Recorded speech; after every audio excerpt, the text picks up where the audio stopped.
Hi friends, welcome back to my YouTube channel. ಹೇಗಿದ್ರೆ ಎಲ್ಲರೂ ಚೆನ್ನಾಗಿದ್ದೀರಿ ಅಂತ ಭಾವಿಸ್ತಾ ಇವತ್ತಿನ ವ್ಲಾಗನ್ನು ಸ್ಟಾರ್ಟ್ ಮಾಡ್ತಾ ಇದ್ದೀನಿ. ಹಾಗೆಯೇ ನೀವೇನಾದರೂ ನಮ್ಮ ಚಾನಲ್ಗೆ ಇನ್ನೂ ಹೊಸಬ್ರು ಅಂತ ಹೇಳಿದರೆ ದಯವಿಟ್ಟು ಈಗಲೇ ಸಬ್ಸ್ಕ್ರೈಬ್ ಮಾಡಿಕೊಂಡು ವಿಡಿಯೋಗೊಂದು ಲೈಕ್ ಮಾಡಿ, ಶೇರ್ ಮಾಡಿ, ಕಮೆಂಟ್ ಮಾಡಿ ಅಂತ ತಿಳಿಸ್ತಾ, ಹಾಗೆಯೇ ಇಲ್ಲಿ ಒಂದು ಪ್ಲೇಸ್ ಕಾಣ್ತಾ ಇದೆ ಅಲ್ಲ ನಿಮಗೆ, ಎಲ್ಲಿ ಸ್ವಲ್ಪ ಮಣ್ಣು ತೆಗೆದಾಗೆ ಕಾಣ್ತಾ ಇದೆ ಅಲ್ಲ, ಆ ಪ್ಲೇಸನ್ನು ತೋರಿಸ್ತಾ ಇದ್ದೀನಿ ನಾನು. ವಿಷಯ ಏನು ಅಂತ ಹೇಳಿದರೆ ಅಲ್ಲಿ ಒಂದು ತೆಂಗಿನ ಗಿಡ ಇತ್ತು. ಸುಮಾರು ಒಂದು 2 ವರ್ಷ ಕಳೆದಿತ್ತು ಆ ತೆಂಗಿನ ಗಿಡಕ್ಕೆ. ಸೊ ನನ್ನಿಂದಾಗಿ ಆ ತೆಂಗಿನ ಗಿಡ ಹಾಳಾದಾಗೆ ಆಯಿತು. ಏಕೆಂತ ಹೇಳಿದರೆ ನಾನು ಒಂದು ಜ್ವರ ಬಂದು 15 ದಿನ ಮಲಗಿಬಿಟ್ಟಿದ್ದೆ ಅಲ್ಲ, 15 ದಿನ ತೋಟದ ಕಡೆ ಎಲ್ಲ ಸರಿಯಾಗಿ ಗಮನನೇ ಕೊಟ್ಟಿರಲಿಲ್ಲ. ಮನೇಲಿ ಎಲ್ರಿಗೂ ಹಾಗೆ ಆಗಿತ್ತು. ಸೊ ನೀರಿಲ್ಲದೆ ಆ ಗಿಡವನ್ನು ನಾವು ಕಳ್ಕೊಳ್ಳುವ ಹಾಗೆ ಆಯಿತು. ನಮ್ಮ ಮನೆಯವರು ಬಂದು ನನಗೇನು ಬೈದಿಲ್ಲ, ಬಟ್ ಅವರು ಹೇಳುವಾಗ ಆ ಫೀಲಿಂಗ್ಸ್ ನನಗೆ ಒಂಥರ ಮನಸ್ಸಿಗೆ ಹೊಡಿತಾಯಿತ್ತು. ಯಾಕೆಂತ ಹೇಳಿದರೆ ಅವರು ಎಷ್ಟು ಸಲ ಹೇಳಿದರೆ ನನಗೆ ಅಷ್ಟು ಸಲ ಮನಸ್ಸಿಗೆ ಒಂಥರ ಚುಚ್ಚುತ್ತಿತ್ತು. ನನ್ನಿಂದಾಗಿ ಒಂದು 2 ವರ್ಷ ಕಳೆದಿರೋ ಒಂದು ತೆಂಗಿನ ಗಿಡ ನಾವು ಕಳ್ಕೊಳ್ಳುವಾಗ ಆಯ್ತಲ್ಲ ಅಂತ ಹೇಳಿ. ಅಂದರೆ ನನ್ನ ಕೇರ್ಲೆಸ್ಸಿಂದನೇ ಆಗಿದ್ದದು. ಆ್ಯಕ್ಚುಲಿ ನಾನು ನೋಡೋದೇ ಆಗಿದ್ದು, ನೋಡಿದಿದ್ರೆ ಹಾಗೆ ಆಗ್ತಿರ್ಲಿಲ್ಲ ಅಂತೆ, ಏನಾದರೂ ಮಾಡ್ಬೋದಿತ್ತಂತೆ. ಸೊ ಇನ್ನೊಂದು ವಿಷಯ ಅಂತ ಹೇಳಿದರೆ ಇಲ್ಲಿ ನಾನು ಸ್ವಲ್ಪ ಇವಾಗೆಲ್ಲ ಗೇರು ಹೂವೆಲ್ಲ ಆಗ್ಲಿಕ್ಕೆ ಆಗಿದೆ, ಇನ್ನೇನು ಗೇರು ಬೀಜ ಎಲ್ಲ ಸ್ಟಾರ್ಟ್ ಆಗುತ್ತೆ. ಸೊ ಹಾಗಾಗಿ ಲಾಸ್ಟ್ ಟೈಮ್ ನನಗೆ ಹಾಗೆ ಆಗಿತ್ತು. ಇಲ್ಲೊಂದು ಗೇರು ಮರ ಇದೆ, ಅದು ಬಟ್ ಅದು ಬಿದ್ದು ಸರಿಯಾಗಿ ಅಂದರೆ ಹೋಗಲಿಕ್ಕೆ ಬರಲಿಕ್ಕೆ ಜಾಗ ಇಲ್ಲ, ಹಾಗೆ ಆಗಿಬಿಟ್ಟಿದೆ. ಅದರ ಅಡಿಗಡೆ ತುಂಬ ಕಾಡಿತ್ತು. ನಾನು ಅದನ್ನು ಎಲ್ಲ ಸ್ವಲ್ಪ ಕ್ಲೀನ್ ಮಾಡಿದ್ದೀನಿ. ಅಂದರೆ ಗೇರು ಬೀಜ ಆದರೆ ಆದಷ್ಟಾದರೂ ಸಿಗಲಿ ಅಂತ 1-2 ಮರದಲ್ಲಿ ಮಾತ್ರ ನಮಗೆ ಗೇರು ಬೀಜ ಸಿಗೋದು. ಆದಷ್ಟಾದರೂ ಸಿಗಲಿ ಅಂತ ಹೇಳಿಬಿಟ್ಟು ನಾನು ಈ ಥರ ಇಲ್ಲಿ ಅದರ ಅಡಿಗಡೆ ಮಾತ್ರ ಸ್ವಲ್ಪ ಕ್ಲೀನ್ ಮಾಡಿ ಇಟ್ಟಿದ್ದೀನಿ. ಹಾಗೆಯೇ ಇದು ಆ್ಯಕ್ಚುಲಿ ಹಿಂದಿನ ದಿನ ಮಾಡ್ಕೊಂಡಿರುವಂಥ ವಿಡಿಯೋ. ಹಾಗೆಯೇ ಇಲ್ಲೊಂದು ಸೀತಾಫಲ ಮರ ಇದೆ. ನಾವು ಮದುವೆಯಾಗಿ ಬರುವಾಗ ನಮ್ಮ ಮನೆಯ ಅಂಗಳದಲ್ಲಿಯೇ 2 ಮರ, ದೊಡ್ಡ ದೊಡ್ಡ ಮರ ಇತ್ತು. ಅದರಲ್ಲಿ ಸಿಕ್ಕಾಪಟ್ಟೆ ಸೀತಾಫಲ ಆಗ್ತಿತ್ತು. ಬಟ್ ಆವಾಗ ಯಾರಿಗೂ ಬೇಡ. ಇವಾಗ ಇದು ಒಂದು ಮರ ಲಾಸ್ಟಿಗೆ ಉಳ್ಕೊಂಡಿದೆ.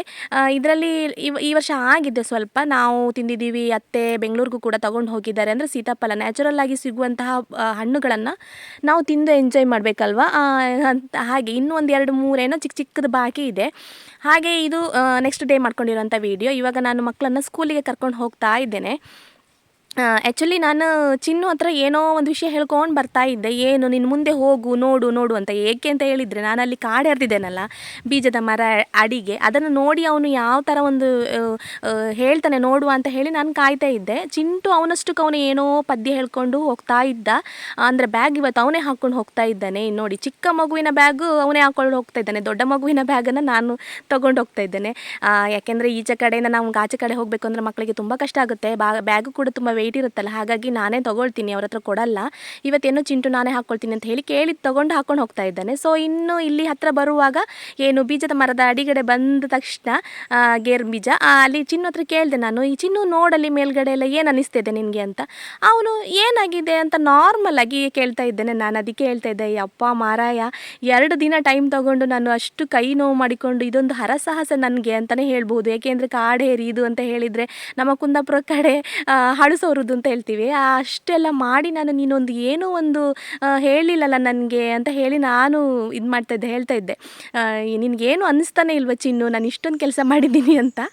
ಬಟ್ ಅವನು ನಾರ್ಮಲ್ ಆಗಿ ಹೋಗ್ತಾ ಇದ್ದಾನೆ, ಇದರಲ್ಲಿ ಏನು ವಿಶೇಷ ಇದೆ ಅಂತ ಹೇಳಿಬಿಟ್ಟು. ಇನ್ನು ಚಿಂಟುದು ಯಾವಾಗಲೂ ರೋಡಲ್ಲಿ ಹೋಗುವಾಗ ಹೀಗೇನೇ ಇರುತ್ತೆ. ಒಬ್ಬರು ಮುಂದೆ ಹೋಗೋದು, ಒಬ್ಬರು ಹಿಂದೆ ಬರೋದು, ಇದೇ ಮಾಮೂಲಿ ಅವರದ್ದು, ಏನು ಮಾಡೋಕ್ಕಾಗಲ್ಲ. ಮತ್ತು ಸ್ವಲ್ಪ ಅಳಿಸೋದು, ದುಡಿಕೊಂಡು ಹೋಗೋದು, ಮತ್ತು ಓಡೋದು ಹೀಗೆಲ್ಲ. ಮತ್ತು ಅವ್ರನ್ನೆಲ್ಲ ಶಾಲೆಗೆ ಬಿಟ್ಟು ಬರುವ ತನಕ ನಾನು ಎಲ್ಲೂ ಮತ್ತೆ ವೀಡಿಯೋ ಮಾಡ್ಕೊಳ್ಳೋಕೆ ಹೋಗಲಿಲ್ಲ. ಸೀದಾ ಕರ್ಕೊಂಡು ಹೋದೆ, ಸ್ಕೂಲಿಗೆ ಬಿಟ್ಟು ಬಂದೆ. ಮತ್ತು ಮನೆಗೆಲ್ಲ ಹೋಗಿ ಸ್ವಲ್ಪ ಚಾಯ್ ಎಲ್ಲ ಕುಡಿದು ಮತ್ತೆ ವಾಪಸ್ ತೋಟಕ್ಕೆ ಬಂದೆ. ಇಲ್ಲಿ ಆ್ಯಕ್ಚುಲಿ ಹೇಳಬೇಕು ಅಂತ ಹೇಳಿದರೆ ನಿನ್ನೆ ನಮ್ಮ ತೋಟದಲ್ಲಿ ಒಂದು ಬಾಳೆಗೊನೆ ಇತ್ತು. ಅದು ನೆಕ್ಸ್ಟ್ ನಮಗೆ ಏನೋ ಒಂದು ಪೂಜೆಗೆ ಬೇಕಾಗಿತ್ತು. ಸೊ ಹಾಗಾಗಿ ಅದು ಬೆಳೆದಿರಬಹುದು, ಕಡಿಬೇಕು ಅಂತ ಹೇಳಿ ನಮ್ಮ ಮನೆಯವ್ರ ಹತ್ರ ಹೇಳಿದೆ. ಹಾಗಾಗಿ ಅಣ್ಣನ ಹತ್ರ ಕಡ್ದು ಕೊಡ್ಲಿಕ್ಕೆ ಹೇಳು ಅಂತ ಹೇಳಿದರು. ಯಾಕೆಂದರೆ ನನಗೆ ಅದು ಎತ್ತುದಿಲ್ಲ. ಹಾಗೆ ನಿನ್ನೆ ಬಾವ ಆ ಬಾಳೆಗೊನೆ ಕಡ್ದು ಕೊಟ್ಟಿದ್ದರು. ಅದನ್ನು ಹೀಗೆ ಇಟ್ಟು ಬಂದಿದ್ದರು ಅವರು. ನಮ್ಮ ಮನೆಗೆ ಬಂದ ಮೇಲೆ ನನ್ನ ಹತ್ರ ಹೇಳಿದರು, ಸ್ವಲ್ಪ ಅದಕ್ಕೆ ಹೋಗಿ ಜೀರಿಗೆ ಹಾಕಿ ಅಂತ. ಅವ್ರಿಗೆ ಲಾಸ್ಟ್ ಟೈಮ್ ಸ್ಟೋನ್ ಆಗಿತ್ತು, ಅದು ಕುಡಿದ್ರೆಲ್ಲ ಒಳ್ಳೇದು, ಅವರಿಗೆ ಅಂತಲ್ಲ ಯಾರಿಗೆ ಕುಡಿದ್ರೂ ಕೂಡ ಒಳ್ಳೇದೇ. ಹಾಗೆ ನಾನು ಇಲ್ಲಿಗೆ ಬಂದು ಬರುವಾಗಲೇ ಸ್ವಲ್ಪ ಜೀರಿಗೆಲ್ಲ ಹಿಡ್ಕೊಂಡು ಬಂದು ಅದನ್ನು ಚೆನ್ನಾಗಿ ಅದರ ಒಳಗಡೆ ಜೀರಿಗೆ ಹಾಕಿಬಿಟ್ಟು ಹೀಗೆ ಮೇಲ್ಗಡೆ ಚೆನ್ನಾಗಿ ಕಟ್ಟಿ ಇಟ್ಟಿದ್ದೀನಿ. ನೆಕ್ಸ್ಟ್ ಡೇ ಅಲ್ಲಿ ಖಾಲಿ ಹೊಟ್ಟೆಗೆ ಅದನ್ನು ಕುಡಿದ್ರೆ ತುಂಬ ಒಳ್ಳೆಯದು ಅಂತ ಹೇಳಿಬಿಟ್ಟು ಯಾರು ಬೇಕಾದರೂ ಕುಡಿಬಹುದು. ಸ್ವಲ್ಪ ಅದು ಹೋಲ್ ಮಾಡಿದ್ದು ಚಿಕ್ಕದಾಯಿತು, ಹಾಗಾಗಿ ನೀರು ತುಂಬ ಸಿಗಲಿಲ್ಲ. ಇನ್ನು ನೆಕ್ಸ್ಟ್ ನಾನು ಬಂದು ಇಲ್ಲಿ ನನಗೆ ಸಿಲೋನ್ ಅಡಿಕೆ ಇತ್ತು ಸ್ವಲ್ಪ, ಹಾಗೆ ಅದನ್ನು ಕೊಯ್ಯಬೇಕು ಅಂತ ಹೇಳಿಬಿಟ್ಟು ಇಲ್ಲಿ ಬಂದೆ ಮರದ ಹತ್ರ. ನೀವು ನೋಡ್ತಿರ್ಬೋದು, ಇದು ನಮಗೆ ಆ್ಯಕ್ಚುಲಿ ಒಂದೇ ಸಿಲೋನ್ ಅಡಿಕೆ ಮರ ಇರೋದು ಇವಾಗ. ಅದರಲ್ಲಿ ಆಗುತ್ತೆ, ಪರವಾಗಿಲ್ಲ, ಅದರಲ್ಲಿ ಆದಷ್ಟು ನಾನು ಕಲೆಕ್ಟ್ ಮಾಡಿ ಇಟ್ಕೊಳ್ತೇನೆ. ಹಾಗೆಯೇ ಅದನ್ನು ಕೊಯ್ಲಿಕ್ಕೆ ತುಂಬ ಎತ್ತರ ಇದೆಯಲ್ಲ, ಹಾಗಾಗಿ ಇದು ಗಳೆ ಇದೆಯಲ್ಲ, ಗಳೆ ನಮ್ಮ ಭಾಷೆಯಲ್ಲಿ ಗಳೆ ಅಂತ ಹೇಳ್ತೀವಿ, ಕುಂದಾಪುರ ಕನ್ನಡದಲ್ಲಿ ನಾವು ಕೊಕ್ಕೆ ಅಂತ ಹೇಳ್ತೀವಿ. ಕತ್ತಿ ಕೊಕ್ಕೆ ಅಂತ ಹೇಳ್ತೀವಿ. ಹಾಗೆ ಅದನ್ನು ಕುಯ್ಲಿಕ್ಕೋಸ್ಕರ ಇದನ್ನು ತಂದೆ ನಾನು, ಆ ಕಡೆ ಇತ್ತು. ಕೊಕ್ಕೋ ಎಲ್ಲ ಇದ್ದರೆ ನಮಗೆ ಕುಯ್ಲಿಕ್ಕೆ ಆಗುತ್ತೆ, ಇದು ಎಲ್ಲದಕ್ಕೂ ಉಪಯೋಗ ಆಗುತ್ತೆ ತೋಟದಲ್ಲಿ, ಹಾಗೆಯೇ ತೋಟದಲ್ಲೇ ಇಟ್ಕೊಳ್ಳೋದು. ಅರ್ಜೆಂಟಿಗೆ ಬೇಕಾದರೂ ಓಡ್ಲಿಕ್ಕೆ ಆಗೋದಿಲ್ಲಲ್ಲ ಅಂತ. ಹಾಗೆ ಇಲ್ಲಿ ನೋಡಿ, ಇವಾಗ ಸಿಲೋನ್ ಅಡಿಕೆ ನಾನು ಕುಯ್ದೆ. ಲಾಸ್ಟ್ ಟೈಮನ್ನು ಕೂಡ ತೋರಿಸಿದ್ದೀನಿ ನಾನು. ಸಿಲೋನ್ ಅಡಿಕೆ ಒಂದು ಅದಕ್ಕೆ ಏನು ನೀರು ನಾವು ಈಟ್ ಎಲ್ಲ ಹಾಕಬೇಕು ಅಂತ ಏನಿಲ್ಲ, ಅದು ಅದರಷ್ಟಕ್ಕೆ ನ್ಯಾಚುರಲ್ ಆಗಿ ಬೆಳೆಯುತ್ತೆ ಆರಾಮಾಗಿ. ಹಾಗೆಯೇ ಸಿಲೋನ್ ಅಡಿಕೆ ತುಂಬ ಏನಿರಲಿಲ್ಲ, ಅದು ಚಿಕ್ಕ ಗೊನೆ, ಹಾಗಾಗಿ ಇಷ್ಟೇ ಸಿಕ್ಕಿದ್ದು. ಬಟ್ ಸಿಕ್ಕಿದಷ್ಟು ನಾವು ಕಲೆಕ್ಟ್ ಮಾಡಿ ಇಟ್ಕೊಂಡ್ರೆ ಒಳ್ಳೆ ರೇಟ್ ಇದೆ. ಅದೊಂದು ಸೀಸನ್ ಸ್ಟಾರ್ಟ್ ಬರುತ್ತೆ, ಸಂಕ್ರಾಂತಿ ಆ ಟೈಮಲ್ಲಿ ಏನೋ ಮೋಸ್ಟ್ಲಿ ಆಗಿರಬೇಕು, ದಸರಾ ಆ ಟೈಮಲ್ಲಿ ಏನೋ ಬರುತ್ತೆ, ನನಗೆ ಸರಿಯಾಗಿ ನೆನಪಿಲ್ಲ ಇವಾಗ. ಆ ಟೈಮಲ್ಲಿ ನಾವು ರೇಟ್ ಕೇಳಿಕೊಂಡು ಕೊಟ್ಟರೆ ಚೆನ್ನಾಗಿರೋ ರೇಟೇ ಸಿಗುತ್ತೆ ನಮಗೆ. ಅಲ್ಲಿಂದ ಸೀದಾ ಮುಂದೆ ಬಂದೆ ನಾನು. ಇಲ್ಲಿ ನೀವು ನೋಡ್ತಾ ಇರಬಹುದು ಏನು ತೋಟದಲ್ಲಿ ಬೆಳೆಯುವಂತಹ ಕೊತ್ತಂಬರಿ ಸೊಪ್ಪು. ಇದರ ಬಗ್ಗೆ ಹಿಂದೆ ಕೂಡ ನಾನು ಹೇಳಿದ್ದೆ. ಇದಕ್ಕೆ ಒಂದು ಹೆಸರಿದೆ, ಆಫ್ರಿಕನ್ ಕೊತ್ತಂಬರಿ ಸೊಪ್ಪು ಅಂತ ಹೇಳಿಬಿಟ್ಟು. ನಾನು ಮಲಯಾಳದಲ್ಲಿ ಒಂದು ವಿಡಿಯೋವನ್ನು ನೋಡಿದ್ದೆ. ಈ ಒಂದು ಎಲೆಯ ಬಗ್ಗೆ ತುಂಬ ಚೆನ್ನಾಗಿ ಎಕ್ಸ್ಪ್ಲೈನ್ ಮಾಡಿದ್ದಾರೆ. ಹಾಗೆಯೇ ನಾನು ಕೂಡ ಸ್ವಲ್ಪ ವಿಷಯವನ್ನು ತಿಳ್ಕೊಂಡೆ. ನಮಗೆ ಗೊತ್ತಿಲ್ಲದೆ ಇರೋ ವಿಷಯ ನಾವು ಬೇರೆಯವರಿಂದ ನೋಡಿ ಕೇಳಿ ತಿಳ್ಕೊಳ್ಬೇಕು ಅಲ್ವಾ. ಹಾಗೆಯೇ ಇದ್ರ ಬಗ್ಗೆ ಏನಾದರೂ ನಿಮಗೆ ಇನ್ಫಾರ್ಮೇಷನ್ ಬೇಕು ಅಂತ ಹೇಳಿದರೆ ಕೇಳಿ, ನಾನು ಇದ್ರ ಬಗ್ಗೆ ನಾನು ಇನ್ಫಾರ್ಮೇಷನ್ ಕೊಡ್ತೇನೆ. ಎಷ್ಟು ಸ್ಮೆಲ್ ಅಂತ ಹೇಳಿದರೆ, ಪರಿಮಳ ಅಷ್ಟು ಚೆನ್ನಾಗಿರುತ್ತೆ ಕೊತ್ತಂಬರಿ ಸೊಪ್ಪು. ಇದು ಒಂದು ಎಲೆ ಹಾಕಿದರೆ ಸಾಕು ನಾವು, ಅಷ್ಟು ಚೆನ್ನಾಗಿರುತ್ತೆ. ಇದರಲ್ಲಿ ಬೀಜ ಕೂಡ ಆಗುತ್ತೆ. ಆ ಬೀಜವನ್ನು ನಾವು ಒಂದು ಪಾಟಲ್ಲಿ ಹಾಕೊಂಡ್ರೂ ಕೂಡ ಸಾಕಾಗುತ್ತೆ, ತುಂಬ ಚೆನ್ನಾಗಿ ಬೆಳೆದು ಬರುತ್ತೆ ಅದು. ಹಾಗೆ ನೀವು ನೋಡ್ತಾ ಇರ್ಬೋದು, ಅದು ಏನು ತುಂಡು ಮಾಡಿದ ತಕ್ಷಣವೇ ಸ್ಮೆಲ್ ನಮಗೆ ಸ್ಟಾರ್ಟ್ ಆಗುತ್ತೆ. ನನಗೆ ತುಂಬಾ ಇಷ್ಟ. ತೋಟಕ್ಕೆ ಬಂದಾಗ ಒಂದು ಎಲೆನಾದರೂ ಮುರಿದು ನಾನು ಹೀಗೆ ಸ್ಮೆಲ್ ತೊಗೊಂಡೇ ಹೋಗೋದು. ಹಾಗೆಯೇ ಇದು ಸ್ವಲ್ಪ ಇರೋ ಕಡೆ ನಾವು ಬಂದು ತೋರಿಸ್ತಾ ಇರೋದು. ಇನ್ನು ಆ ಕಡೆ ತುಂಬ ಅಂದರೆ ತುಂಬಾ ಬೆಳೆದಿದೆ. ಇನ್ನು ಕಾಡು ಹಿಡಿಯುವಾಗೆಲ್ಲ ಅದೆಲ್ಲ ಹೋಗುತ್ತೆ ಒಮ್ಮೆ, ಮತ್ತು ನೀರು ಯಾವಾಗಲೂ ತೋಟಕ್ಕೆ ಹಾಕ್ತಾ ಇರ್ತೀವಲ್ಲ, ಹಾಗಾಗಿ ಮತ್ತೆ ವಾಪಸ್ ಬೆಳೆದು ಬರುತ್ತೆ ಆದಷ್ಟು ಬೇಗ. ಹಾಗೆಯೇ ಇಲ್ಲಿ ನೀವು ನೋಡ್ತಾ ಇರ್ಬೋದು ಕಾಳುಮೆಣಸು ಬಳ್ಳಿ. ಇದು ಲಾಸ್ಟ್ ಟೈಮು ಕೂಡ ಕಾಡು ಹೆರಿಯುವಾಗ, ತೋಟದಲ್ಲಿ ಸೊಪ್ಪು ಎಲ್ಲ ಹೆರಿಯುವಾಗ ಅದು ಹೋಗಿತ್ತು, ಒಂದು ಸಲ ಹೋಗಿತ್ತಂತೆ. ಹಾಗೆಯೇ ನಮ್ಮ ಮನೆಯವರು ಹೇಳಿದರು, ಸ್ವಲ್ಪ ನೋಡಿಕ, ಇನ್ನು ಸ್ವಲ್ಪ ದಿನದಲ್ಲಿ ಕಾಡು ಹೆರಿಲಿಕ್ಕೆ ಬರ್ತಾರಲ್ಲ, ಅವ್ರ ಹತ್ರ ಹೇಳಿಟ್ಟಿದ್ದೀವಿ ನಾವು. ತುಂಬ ದಿನ ಆಯಿತು ಹೇಳಿಟ್ಟು, ಇನ್ನೂ ಬಂದಿಲ್ಲ. ಬಟ್ ಬರುವಾಗ ಅದನ್ನು ಸ್ವಲ್ಪ ನೋಡ್ಕೊಳ್ಬೇಕು, ಅದರ ಬುಡ ಎಲ್ಲ ಬಿಡಿಸಿ ಇಡು ಚೆನ್ನಾಗಿ. ಹಾಗೆ ಮತ್ತೆ ಮೇಲೆ ಬಳ್ಳಿ ಹೋದ ಹಾಗೆ ಅದನ್ನು ಕಟ್ಟಿಕೊಂಡು ಹೋಗಬೇಕು, ಇಲ್ಲಾಂದರೆ ಅದು ಮರಕ್ಕೆ ಏನು ಕಚ್ಚಿಕೊಳ್ಳುವುದಿಲ್ಲ. ಅದರಲ್ಲಿ ಒಂದು ಚಿಕ್ಕ ಚಿಕ್ಕ ಬೇರೆ ಬೇರೆ ಥರ ಬರುತ್ತೆ ನೋಡಿ, ತೋರಿಸ್ತಾ ಇದ್ದೇನಲ್ಲ, ಅದಲ್ಲಿ ಕಚ್ಕೊಳ್ಬೇಕು ಹಾಗೆಯೇ ಮರಕ್ಕೆ. ಇಲ್ಲಾಂದರೆ ಅದು ಮತ್ತೆ ಬಿದ್ದೋಗುತ್ತೆ, ಬಿದ್ದು ಹೋದರೆ ಮತ್ತೆ ಅದು ತುಂಡಾಗುವ ಸಾಧ್ಯತೆ ಎಲ್ಲ ಇರುತ್ತೆ. ಹಾಗಾಗಿ ನಾವು ಸ್ವಲ್ಪ ಮೆಲ್ಲ ಅದಕ್ಕೆ ನೋವು ಆಗದ ಹಾಗೆ ಕಟ್ಟಿಕೊಳ್ತಾ ಬರಬೇಕು. ಇದು ನಾನು ಅತ್ತೆ ನನಗೆ ಹೇಳ್ಕೊಟ್ಟಿದ್ದಾರೆ, ಹಾಗೆ ನಮ್ಮ ಮನೆಯವರು ಕೂಡ ಹೇಳ್ಕೊಟ್ಟಿದ್ದಾರೆ. ಹಾಗೆ ಇಲ್ಲಿ ನೀವು ನೋಡ್ತಾ ಇರ್ಬೋದು, ಸ್ವಲ್ಪ ಸಿಲೋನ್ ಅಡಿಕೆ ಸಿಕ್ಕಿತ್ತು. ಸ್ವಲ್ಪ ಅಡಿಕೆ ಎಲ್ಲ ಎರ್ಕಿ ಎಲ್ಲ ಒಟ್ಟು ಮಾಡಿ ಇಟ್ಕೊಂಡೆ ಗೋಣಿ ಚೀಲದಲ್ಲಿ. ಹಾಗೆಯೇ ಇದು ಸೋಗೆ, ಅಂದರೆ ಅಡಿಕೆ ಮರದಿಂದ ಸಿಗುವಂಥ ಹಾಳೆ ಇದೆಯಲ್ಲ, ಹಾಳೆಯಿಂದ ಸಿಗುವಂಥ ಸೋಗೆ ನಮಗೆ. ನಾವು ಇಲ್ಲಿ ಮಾಯ್ಪು ಅಂದರೆ ಹಿಡಿಸುಡಿಯನ್ನು ಸೋಗೆಯಿಂದ ಮಾಡುವಂಥದ್ದು. ನಮ್ಮ ಕುಂದಾಪುರ ಕಡೆ ಎಲ್ಲ ತೆಂಗಿನ ಗರಿಯಿಂದ ಮಾಡ್ತಾರೆ, ಅದರಲ್ಲೂ ಮಾಡ್ತಾರೆ. ಬಟ್ ಇಲ್ಲಿ ಮತ್ತು ಇದನ್ನು ಜಾಸ್ತಿ ಉಪಯೋಗಿಸುವಂಥದ್ದು ಅಡಿಕೆ ಒಂದು ಸೋಗೆಯನ್ನು. ಇನ್ನು ಇಲ್ಲಿ ಎಲ್ಲ ಸ್ವಲ್ಪ ಕೆಲಸ ಮುಗಿಸ್ಕೊಂಡು ನಾನು ಸೀದಾ ಮನೆಗೆ ಹೋದೆ. ಊಟ ಮಾಡಿ ಸ್ವಲ್ಪ ರೆಸ್ಟ್ ಮಾಡಿ ಆಮೇಲೆ ಸ್ಕೂಲ್ಗೆ ಹೋಗಿ ಮಕ್ಕಳನ್ನ ಕರ್ಕೊಂಡು ಬಂದೆ.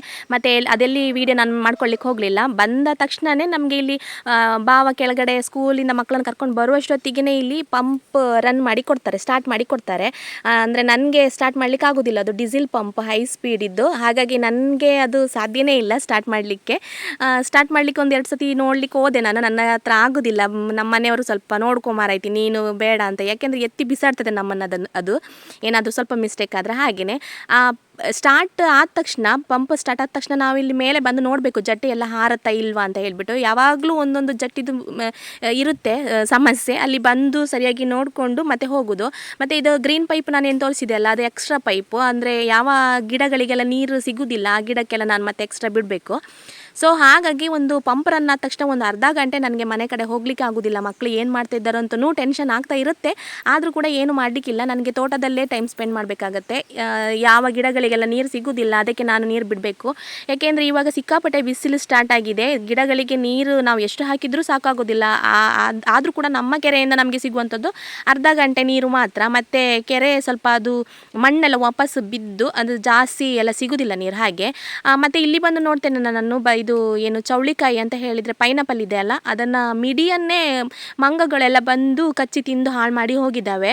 ಸುಮಾರು ಎಲ್ಲ ಕಚ್ಚಿ ತಿಂದು. ಮತ್ತು ಕೊಕ್ಕೋ ಇದೆಯಲ್ಲ, ಸ್ವಲ್ಪ ಬೆಳೆದ ತಕ್ಷಣ ನಮ್ಮ ಒಂದು ತೋಟಕ್ಕೆ ಬಂದುಬಿಟ್ಟು ತೊಗೊಂಡು ಹೋಗಿ ಮೇಲೆ ರಬ್ಬರಲ್ಲಿ ಹೋಗಿ ತಿಂದು ಹಾಕಿ ಇಟ್ಟು ಹೋಗಿರ್ತವೆ. ಏನು ಮಾಡಲಿಕ್ಕಿಲ್ಲ, ಅದಕ್ಕೆ ಸೀದಾ ದಾರಿಯಲ್ಲಿ ಮೇಲ್ಗಡೆಯಿಂದ ಕಾಡಿಂದ ಇಳಿಲಿಕ್ಕೆ ಒಂದು ಸೀದಾ ದಾರಿ ಇದು. ಹಾಗಾಗಿ ಮತ್ತು ಅವಕ್ಕೂ ಏನಾದರೂ ಬೇಕಲ್ಲ ಹೊಟ್ಟೆಗೆ, ನಾವು ಎಲ್ಲ ನೋಡಿದರೆ ಬೆರೆಸ್ಬೋದು. ಮತ್ತು ಮನೆಯಿಂದ ಇಲ್ಲಿ ಆವಾಗವಾಗ ಬಂದು ನಿಂತ್ಕೊಂಡಿರ್ಲಿಕ್ಕೆ ಆಗೋದಿಲ್ಲ. ಸೊ ಹಾಗಾಗಿ ಹಾಳು ಮಾಡಿ ಹೋಗ್ತವೆ, ಏನೂ ಗೊತ್ತಾಗೋದಿಲ್ಲ. ಮುಂಚೆ ಅಂದರೆ ಒಂದು ಪಿಂಟು ಅಂತ ನಮ್ಮ ಮನೆಯಲ್ಲಿ ಒಂದು ನಾಯಿ ಇತ್ತು, ಕಪ್ಪುದು ಬ್ಲ್ಯಾಕಿ. ಸೊ ಅದಿರುವಾಗ ಇಲ್ಲಿ ಸುತ್ತಮುತ್ತ ಎಲ್ಲೂ ಕೂಡ ಮಂಗಗಳು ಬರ್ತಾ ಇರಲಿಲ್ಲ. ಅದು ಹೋದ್ಮೇಲೆ ಇವಾಗ ಎಲ್ಲ ಕಡೆನೂ ಮಂಗಗಳು ಬರ್ತಾ ಇದ್ದಾವೆ. ಏನು ಮಾಡಲಿಕ್ಕಿಲ್ಲ. ನನಗೆ ಮಂಗಗಳ ಹಾವಳಿ ಬಂದ ತಕ್ಷಣ ನನಗೆ ನನ್ನ ಪಿಂಟುನ ನೆನಪಾಗುತ್ತೆ.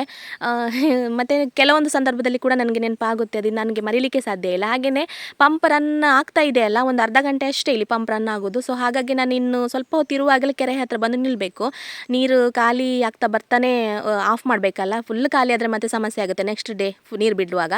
ಸೊ ಹಾಗಾಗಿ ಸ್ವಲ್ಪ ಒಂದು 10 ನಿಮಿಷ ಮುಂಚೆನೇ ಬಂದು ನಿಂತ್ಕೊಳ್ತೀನಿ ನಾನು ಯಾವಾಗಲೂ. ಇಲ್ಲಿ ತೋಡಿದೆ ಸೈಡಲ್ಲಿ, ಹಾಗೆಯೇ ಇಲ್ಲಿಂದು ಅದರ ಸೈಡಲ್ಲೇ ನಾವು ಕೆರೆ ತೆಗೆದಿರುವಂಥದ್ದು. ಇನ್ನು ಇದಾದಮೇಲೆ ನಾನು ಎಲ್ಲೂ ವೀಡಿಯೋಸ್ ಮಾಡ್ಕೊಳಕ್ಕೆ ಹೋಗಲಿಲ್ಲ, ಅಲ್ಲಿಗೆ ವಿಡಿಯೋ ಎಂಡ್ ಮಾಡಿದೆ. ಇವತ್ತಿನ ಈ ಒಂದು ವಿಡಿಯೋ ನಿಮ್ಗೆಲ್ಲರಿಗೂ ಇಷ್ಟ ಆಗಿದೆ ಅಂತ ಭಾವಿಸ್ತೀನಿ. ಇಷ್ಟ ಆದರೆ ಪ್ಲೀಸ್ ಒಂದು ಲೈಕ್ ಮಾಡಿ, ಶೇರ್ ಮಾಡಿ, ಕಮೆಂಟ್ ಮಾಡಿ, ಹಾಗೆಯೇ ಸಬ್ಸ್ಕ್ರೈಬ್ ಮಾಡಿಲ್ಲ ಅಂದರೆ ಮರ್ಯಾದೆ ಈಗಲೇ ಸಬ್ಸ್ಕ್ರೈಬ್ ಮಾಡ್ಕೊಳ್ಳಿ ಅಂತ ಹೇಳ್ತಾ ಮುಂದೆ ಒಂದು ಹೊಸ ವಿಡಿಯೋದೊಂದಿಗೆ ಮತ್ತೆ ಸಿಗ್ತೀನಿ. ಅಲ್ಲಿವರೆಗೂ ಎಲ್ಲರಿಗೂ take care, bye. Thank you for watching.